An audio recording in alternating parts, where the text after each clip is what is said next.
should be good to go now, bro. Just burping the system now. But yep. What's going on, YouTube? Welcome back to the channel. This is an install job. I know I started off the disassemble on the homie Brandon's IS300. He came and got the car a couple days ago. I did that purposely because when you're installing a timing belt, I just pretty much want to just give you the best visual I can. I should have did the disassemble on this actual engine, but schedule just busy. So I did it on Brandon's car with the disassembly, and we're gonna do the install on the homie C's 2JZ GE vvti turbocharged engine. This is being built for his turbo setup for his IS300. So I feel as though this will probably be better than Brandon's because you can actually get a better visual, and it's just better lighting in here. So let's go ahead and get into it. Like I said, this is a 2JZ GE vvti. Everything's all cleaned up and ready to go. I just got this uncovered right now. I had to cover it. First off, I had to cover it because I got to clean everything that's in the tote, valve covers, intake manifold, and all that good stuff before I put it on. So yeah, guys. So don't mind the valve covers. That has nothing to do with the timing belt job itself and replacing the seals. I installed the cam caps, the #1 cam caps, just because when I know a lot of people doing it on their car,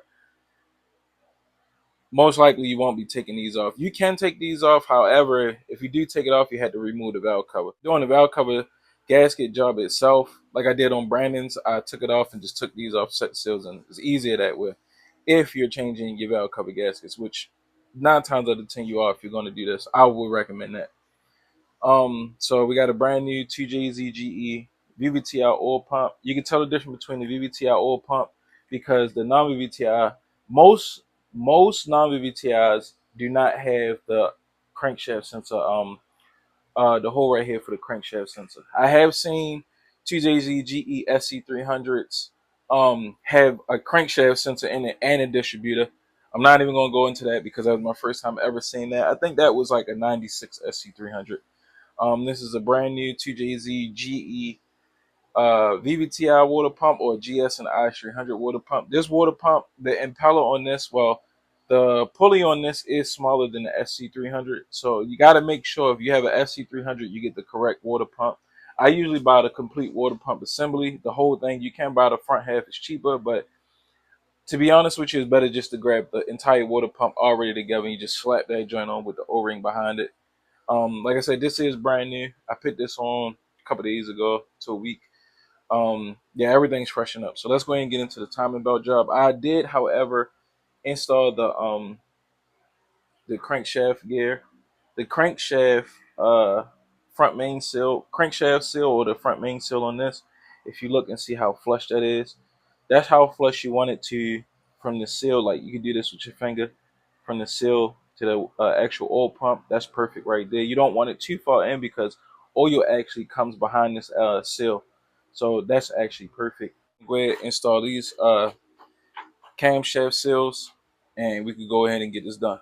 All right, so when you're installing these camshaft seals, what you want to do is put the Miley EP grease or any like type of movable potch grease in the inside. You don't have to coat a ton of it. All right, guys, I should have mentioned it when I was going over the front main seal. You want to lube the inside of that up too with the grease also. Just a nice thin layer around here because you got to think once the cams and the crankshaft starts moving, you don't want anything to cause the seal to dislodge. And a lot of times when people do timing jobs and they don't put the grease in the inside of it, when the crankshaft spins, it actually semi-rotates the actual seal itself, and that'll cause a leak on a brand new timing job. So I'm gonna go ahead and rub a thin layer on the inside of these like I did on the front main seal and get these installed. And I'm gonna show you how I install. This is the exhaust side, the intake side, the VVTi. Camshaft protrudes a lot more than the exhaust side. So you can see it's just like really shiny. And that's the actual grease. So what I usually do is take it, try to kind of like wrap it around it. It's a little tight, but the grease definitely helps. So take it, um, I actually have a tool coming in specifically made for this, but I'm gonna go ahead and get this knocked out right now and use the actual tool on the SC300's timing belt. Just take it and you just tap it. It's literally how I do it. Don't go whacking at it, just because I know some people might get whack happy or something.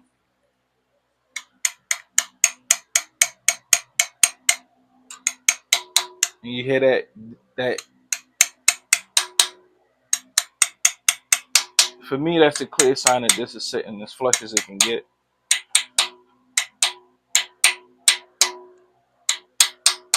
Completely around.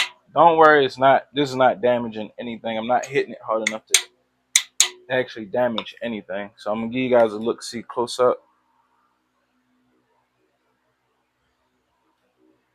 So you want to make sure that the seal doesn't protrude from this inner part, from the inner part of the seal that comes into contact with the camshaft. Because if it protrudes out, you'll have to take this completely out and try to do it again. And hopefully you didn't damage the seal when you do it.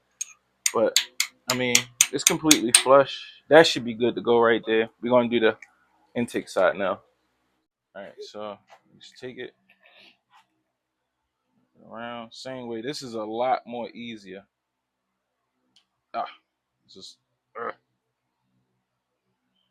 this is a lot more easy because you see all the space around it. Because oil actually comes through here and goes into the back of the VVTI gear.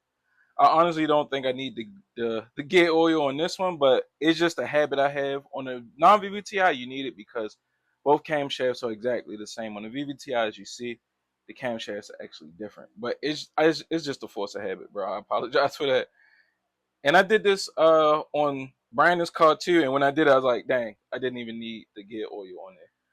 Like, but it's literally just a force of habit.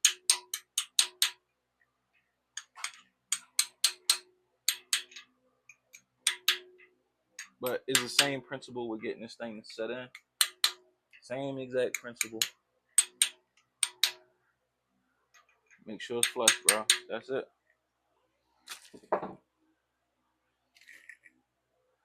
The timing gears and stuff. Oh, we gotta put the backing plate on real quick. Backing plate installed.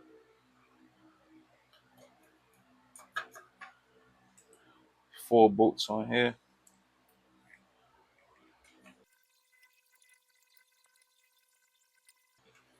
And I'm looking, there's a little bit of stuff here. I'm gonna clean this up real quick.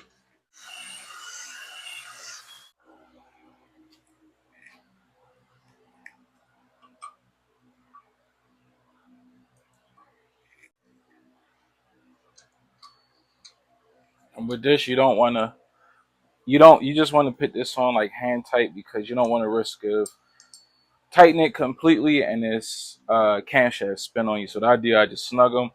But you gotta, when you do it, you gotta make sure that you didn't tighten them up before you start the engine, because if you start it, this definitely will come loose, and you'll see your belt wobble like this. Mhm.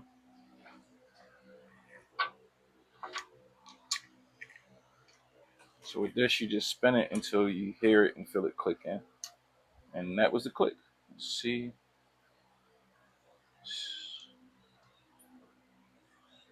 there you go.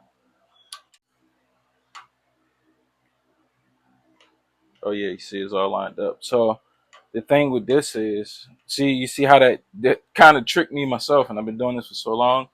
This actually moves. I thought I moved it all the way to the right, but I remember I spun it and never moved it again. I just let it lock in.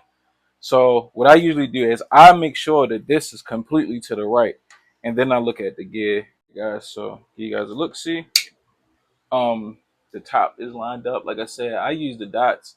Some people use the slashes. Can't go wrong with the dots. So I use the dots. That's lined up with the backing plate. Lined up with the backing plate. It's off a hair. I will spin it just a little bit. But this one is definitely way before top dead center, so I will have to turn this a little bit. I set this way on purpose because I had to install the camshafts in this, so that's definitely on purpose. Don't worry about that. So if you can look down in here, you don't. If the piston was top dead center, you would actually see it right there in that hole. I mean, I would be able to see it for sure. You may not be able to see it on camera, but you would see. I think is these two and these two back here. If it was top dead center. So I'm gonna just spin this a little bit, and we could go ahead and get this timing belt on. All right, guys. So we have a 2JZ GE VVTI or non-VVTI Gates timing belt. That is the part number. And the cool part about the Gates timing belts, it usually comes with this sticker right here. You know, you fill out the information so that way you or the next guy that gets the car, or the customer knows, the mileage or whatever, or the date to actually change the timing belt. I usually do. It doesn't matter where this label sits. It's completely up to you. I usually just sit it wherever. Because you're gonna have to rotate the engine anyway. It doesn't even matter. So I usually set the timing on the top cam gears. That little bit of play right there is normal, and then I take just like up. So it's almost like a metal guide right here. So when you're doing this, watch out. It's like a metal guide. I really don't even. That's like a belt stop, belt stay or whatnot to help the belt from flapping. A lot of times when you go to set it, you might grab this by accident, so you just slide it around it, and I'll show you. That's normal. That always happens, just because it's so close to the cam gear. So literally, just take it and bring it around that. You see how the belt just lifted up? You just take it. When you do this, make sure you don't spin these gears, man. Try your best not to spin them, man. It's not really easy to spin them, but it's a chance you'll spin them. And as long as, like I said, if you before top dead center down here, and just one of these ones spin a little bit, it won't damage anything because the pistons aren't to the top all the way. So I don't know if you've seen that. This moved just a little bit that way, but that's okay. And I'll show you why in a second. Fighting to get this side on. There we go. There she goes. It's a little bit of slack, see. But even though this is moving, the camshaft is still lined up perfect. So don't even really worry about it. Once you set this and this thing does this, don't really worry about it. It's already set. The time is already set. So it's weird with these VVTIs, man. Okay, just take it. I keep all the tension on this side. And I usually just literally just take my fingers and help feed this into the gears down here. And boom. And I take my thumb. I always take my thumb, put it on the water pump. This is where the timing cover sits. And I squeeze. And I squeeze it and make sure that little bit of slack isn't bad. As long as, so I'm gonna show you. You see, I don't know if you can see it, but you see how this is moving some. As long as that, as long as that tightens up while you're doing it, it's not going to be ridiculous tight. It's always going to have some type of play in it until you put the tensioners and everything on. So as long as you can do this and that thing gets tight all the way around, because you're using your hands like the tensioner. That's why I always do that. This is the tricky part, bro. If you have a friend that can come past and you can pay him, you can pay him in beers or something just to help you out with this. I mean, that'd be cool. But if you're by yourself like I am, I'll show you. So this right here, this washer on your tensioner, this is a special washer. This isn't a bolt box washer or something you can get from Home Depot, bro. Like this is a specific washer for this actual tensioner. So you do not want to lose this washer. If you get, a new tensioner, make sure you get your washer off your old tensioner. If you lose your washer, you can get one of these washers from Real Street. This is an OEM. This isn't a billet tensioner. So what I usually do, I should have had everything set up, but this is normal. So the Allen key that goes to this actually fits in this tensioner hex key. So I'm trying to do this all at once. So there's no cheap parlor tricks. So it's weird. It's weird how you got to do this. So you gotta. I'll show you. As I'm doing it. I'll say it as I'm doing it. So what I'm doing now is just sliding the wheel of the tensioner on the belt itself, or behind the belt. Even though I have the bolt protruding through on the other side, what I do is I almost use that as a guide almost.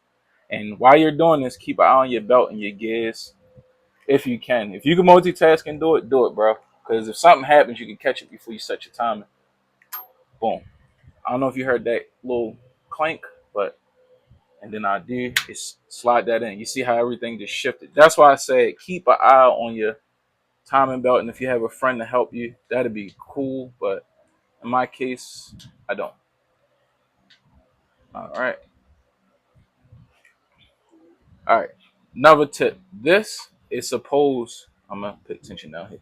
Try. This is supposed to move freely from left to right. If you cannot move this from left to right, either A, and I've seen this before, this actual assembly piece on your tensioner is not correct because maybe you got some cheap imported stuff or some eBay special stuff, I don't know, or the washer behind it is not the correct washer. That's why I say you have to make sure you had the correct washer on this. You have to, because if this doesn't move and you go to set your timing, you will run out. It's a high possibility you will bend your valves. Very, very high. Very, very high. And you're risking it. All right, so there's a little bit of slack. So what I'm going to do, I'm not completely lined up with this still, and I usually do that on purpose, mainly because, and you'll see, it's a little bit easier to set that belt. And when I do it this way,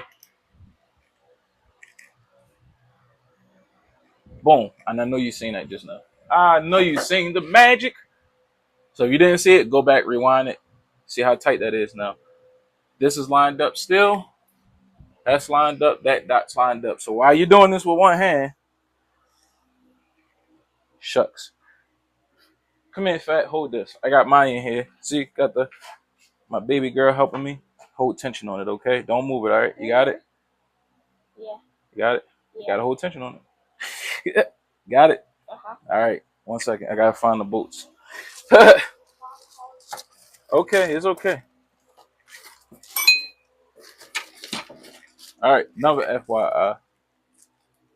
This is the old tensioner. I keep these laying around for just in case purposes, because with my SC, if I'm doing something or if something breaks on the SC, I got a spare for. But when you take your old one off, word to the wise, these bolts are almost like guided bolts. And if you look, hold it still, fat. Please don't let that slip, because then I had to fix it. If you look at these bolts, as you see, those are no ordinary bolts. I mean, you can get those from AutoZone or whatnot, but to save you the headache, picture bolts with your old tensioner. So you straight go in, and grab the bolt. There you go. 2 bolts. This is our new tensioner, the rubber gasket. All of them comes with this rubber gasket. I think this is the more so keep grit and dirt from going around or coming in and out. So this is a 12 mil. So what you do, you put that, you gotta put tension on it. It's not enough tension. Go to the right with it. There you go. So this goes underneath.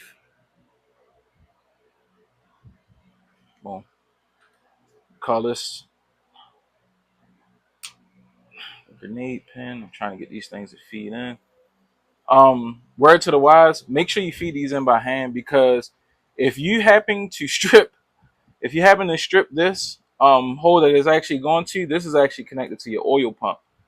Your oil pump has to be removed by removing your lower oil pan and then the oil sump. And if this is inside of your car and you strip this, you're gonna have to rethread this hole, or B, replace your oil pump if you can't get this thing to rethread correctly. And I honestly feel sorry if you had to do either one of those with this engine in the car. Trust me, it is not fun. So get this thing to feed in by hand, both bolts, and then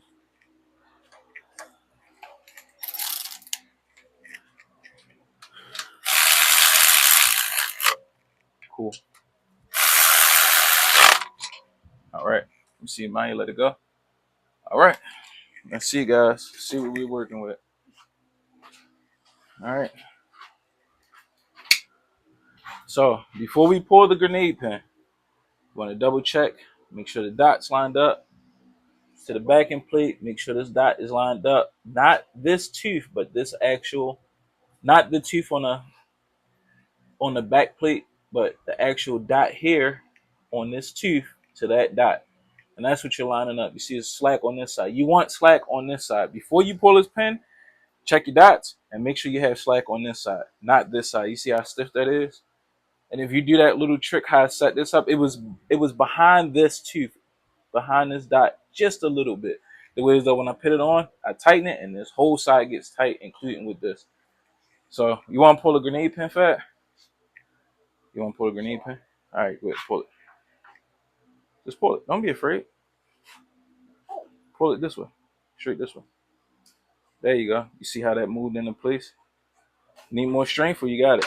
Pull it. I got you. Let me see. Yeah, how that's is this it. hand alive fat? What you said? How is this hand fat, but this hand is skinny? That's different. I have no idea. Maybe that's your strong hand. Which one is the little hand? That's your strong hand, maybe. I don't know. No, it's not. I don't use this hand. Take my strong hand. All right. So you go ahead, put the wrench on the crankshaft, spin it 360. 360. Because if you spin it 180, these are not going to line up at all. So let's spin these 360 and see what we got.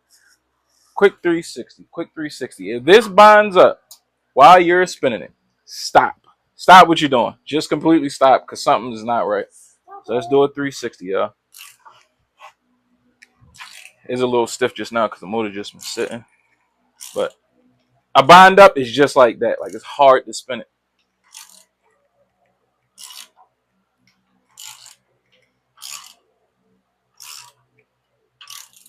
And we passed it.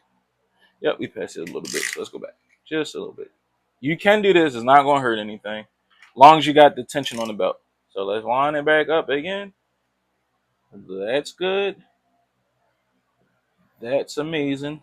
And that right there, guys, is how you set your timing.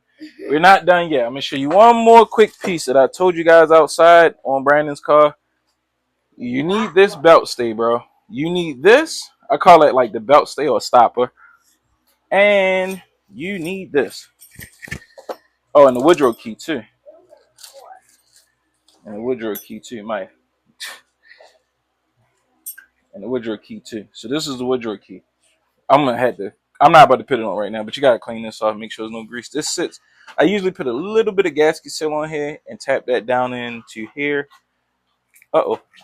This is called a Woodrow key. That is for your crankshafts, your actual crankshaft pulley to ride on, and there's actually one back here too. That it actually helps keep this, from spinning around on its own. So that'll sit down in here. So make sure you didn't lose that before you put everything on, because start your car, your crankshaft pulley will just be spinning, not connected to the actual crank itself. So we would take this bolt out, sit this behind the belt. This will actually keep the belt from sliding off. And this goes here. I'm going to put this on right now because I don't have to take that off. And boom. If you lost this little belt stay tab, you can get that from Real Street Auto. I ordered 2 of these. That's why that looks so super duper shiny and nice and neat and new. Yeah. You just hit that with a 10 mil. Call it a day. Sorry, I got the. If it looks weird, bro, I'm holding the camera in my hand. I should have put it back on the tripod and just snug it. It should take like 15 pounds, but with that I usually just snug it. That's good enough. So yeah, guys, that's how you actually set the timing. Like I said, I do have the valve covers off. I'm putting this engine together. Gonna finish fitting this engine together. As far as camshafts and intakes and stuff for the homie C's IS300. So you will definitely see this thing being installed in the car, turned over, and we will take a test drive.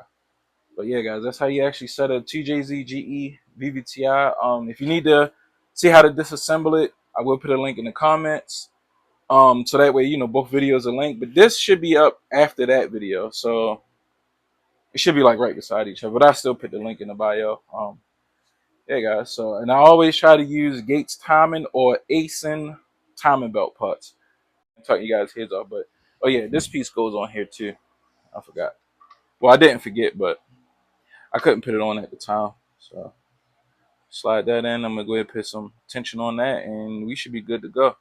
Yeah, guys. Hopefully, like I said in the last video, bro, this is just my take on it. I'm just trying to help people along the way, bro. Because when I started, I really didn't have help. Me and my brother Jerry, we literally didn't have help. We were winging it when it came to building these engines, and they just was just working.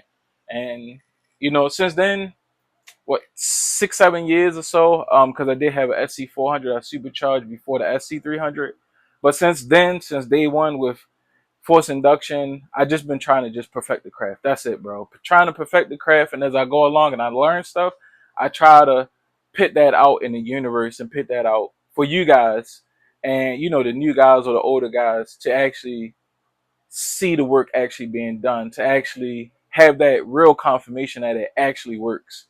And like I said, I try my best not to put out if it's information I'm not sure about. 9 times out of 10 won't put it out there. That's just how it is. If I'm sure about it, I'm gonna put it out there, and if I put it out there, it works. I've done it before. I didn't get the information from the next guy or the next guy and just passing around. He say, she say, no.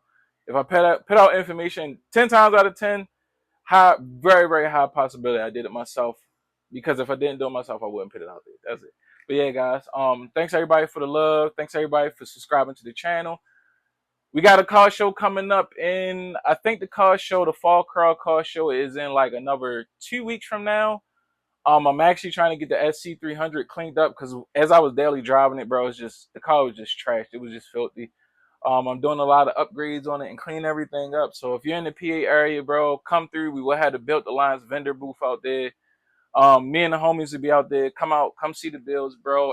And the best part about this car event is it actually supports a good cause. So it's a very very good cause, and it's for the homie Zach too. So yeah, guys, I'll see you guys in the next video, and until then, bro, let's just keep building these cars.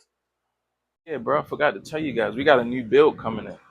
Well, it's here already. Don't mind the junk. Don't mind the junk. Yeah, new build alert. New build alert.